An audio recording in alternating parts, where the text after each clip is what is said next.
AWGP youth TV प्रस्तुत करते हैं पूज्य गुरुदेव के मार्मिक संस्मरण।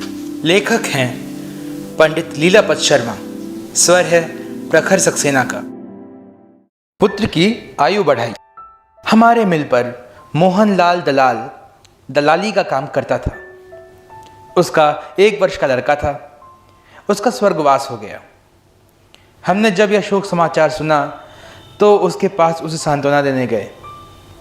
उसने कहा, मैं कहाँ तक हिम्मत करूं, अब मेरी हिम्मत टूट गई है, मैं तो प्राण त्याग ही करूंगा। उसने कहा, मेरे 3 पुत्र हुए, 1 वर्ष के भीतर ही जन्म लेते और चले जाते हैं। सुनकर हमको भी बड़ा दुख हुआ। हमने उससे कहा कि अब की बार तेरे लड़का ही होगा और वह लड़का पूर्ण आयु का होगा।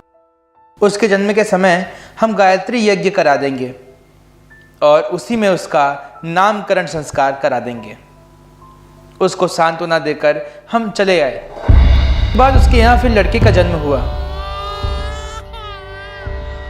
तब हम उसके घर गए और उससे पूर्ण विश्वास के साथ कहा, लड़का पूर्ण आयु का होगा। 5 कुंडी यज्ञ की तैयारी की। चैतन्य जी उस समय यज्ञ का कार्य करते थे। उन्होंने बहुत ही सुंदर यज्ञशाला तैयार कराई। उस दलाल ने अपने सब रिश्तेदार बुलाए। वह यज्ञ वहीं के कार्यकर्ता मिलकर करा रहे थे। हमने किसी को भी उसकी सूचना नहीं दी थी। गुरुदेव को भी इस विषय का पत्र नहीं डाला था। यज्ञ बहुत ही शानदार हुआ। डबरा के सभी भाई बहनों ने उसमें भाग लिया। अब नामकरण का समय आया तब मोहनलाल ने हमसे कहा, आप ही इसका नामकरण करावें। हमने उसका नामकरण संस्कार कराया और उसका नाम हमने गुरु प्रसाद रखा। 3 दिन बहुत ही अच्छे ढंग से यज्ञ का कार्यक्रम चला। चौथे दिन पूर्ण आहुति थी। यज्ञ कार्यक्रम सुंदर चला। पूर्णाहुति हो गई तब सभी भाई बहन यज्ञशाला की परिक्रमा लगा रहे थे। यज्ञ रूप प्रभो हमारे की ध्वनि चल रही थी।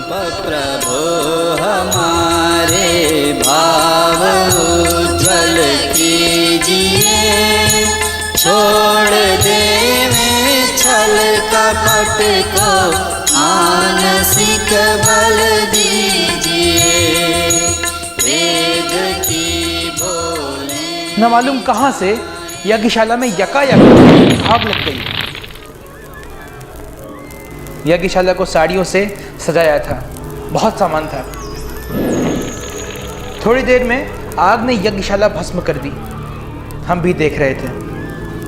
परम पूज्य गुरुदेव गायत्री माता का चित्र था, उस पर आंच नहीं आई। हजारों भाई बहन थे। किसी को भी रत्ती भर नुकसान नहीं हुआ और कोई जला भी नहीं। वहां पर जो दूसरे पंडित थे उन्होंने हल्ला मचाया। बड़ा अनर्थ हो गया। बड़े गलत मंत्र बोले थे। औरतों से यज्ञ कराया था। चारों तरफ हाहाकार मच गया।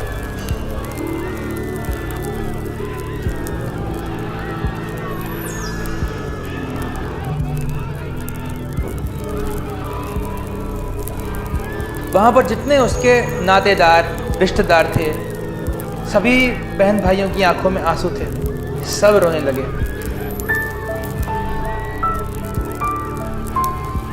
चारों तरफ रोने की आवाज थी।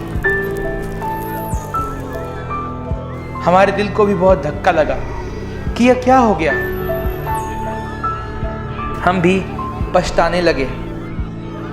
एकदम हमको हिम्मत आई और वहां माइक लगा था। उस पर जाकर हमने कहा, भाइयों बहनों, यह यज्ञ हमारे कहने से हुआ है। इसका जो भी दंड हो हमको मिले और लाभ हो तो इसका लाभ यज्ञ करने वालों को मिले। बहुत समझाने पर काफी देर बाद रोना पीटना बंद हुआ। हम मिल उद्योग के प्रेसिडेंट थे, इसलिए हमसे किसी ने भी कुछ नहीं कहा, परंतु दिल में हमारे घबराहट ही थी। दूसरा हमारी जगह होता तो उसका बुरा हाल होता। हमको रात भर नींद नहीं आई। सुबह जब हम स्नान कर ऑफिस में गए तो हमारी मेज पर पोस्टमैन डाक रख गया। उसमें सबसे ऊपर एक अंतर्देशीय पत्र था। वह गुरुदेव के हाथ का लिखा हुआ था। हमने उसे खोला और पढ़ा। जिस दिन आग लगी थी उसके एक दिन पहले पत्र गुरुदेव ने लिखा था। सुबह साधना के समय अपनी उपासना करने के तुरंत बाद ही पूज्यवर ने यह पत्र हमको लिखा था कि बेटा, तुम एक आदमी से ऐसे कह दोगे कि तुम्हारे अब की बार लड़का होगा, पूर्ण आयु का होगा। उस भाई के पूर्व जन्म के कर्म ऐसे हैं कि उसके लड़का पूर्ण आयु का होगा ही नहीं। इस लड़के की आयु भी बहुत कम थी, लेकिन तुमने उसको विश्वास दिलाया था कि यज्ञ करो। गायत्री माता और यज्ञ भगवान के आशीर्वाद से लड़का पूर्ण आयु का होगा। इस यज्ञ में आग लगेगी और बहुत ही रोना पीटना होगा। तुमको भी चिंता लग जाएगी। तुम तो चिंता नहीं करना। आग लगने से यज्ञ पिता और गायत्री माता ने लड़के की आयु बढ़ा दी है, क्योंकि इसकी आयु थी ही नहीं।